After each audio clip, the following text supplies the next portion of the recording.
My name is Huda Mohammed. I am a clinical nurse manager on one of the wards here, on Westferry ward.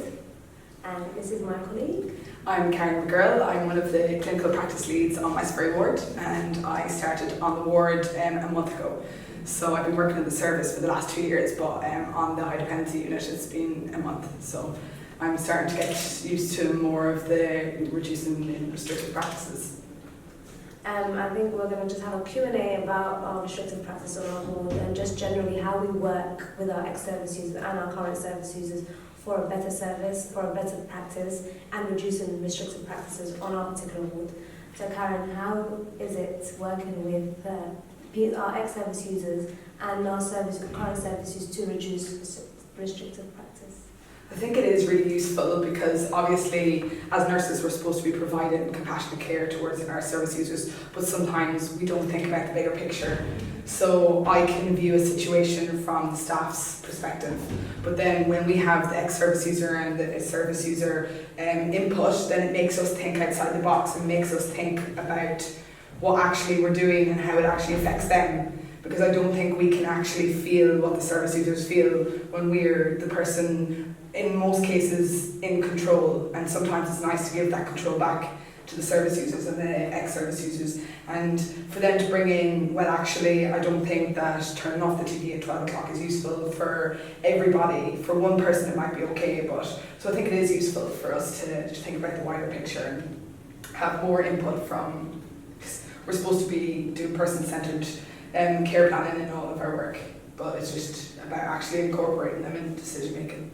Has there been a time where you felt stuck when a service user has asked you a question and you didn't know how to answer it? For instance, they want to use a perfume out of hours and you've actually thought about it, and even though there's a policy that's 8 to 8, you can't use it. Have you ever felt stuck and thought, actually, why can't we question this depending on risk?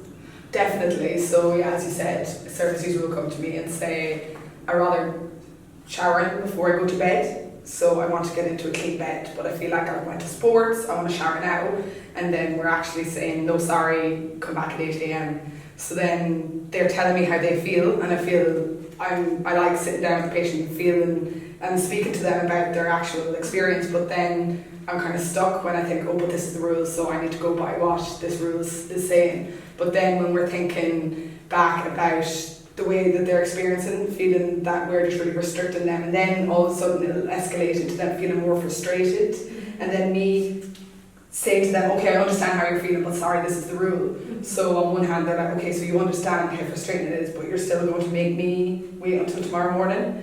So I think that makes me think, right, I want to work towards like reducing this restrictive blanket rule.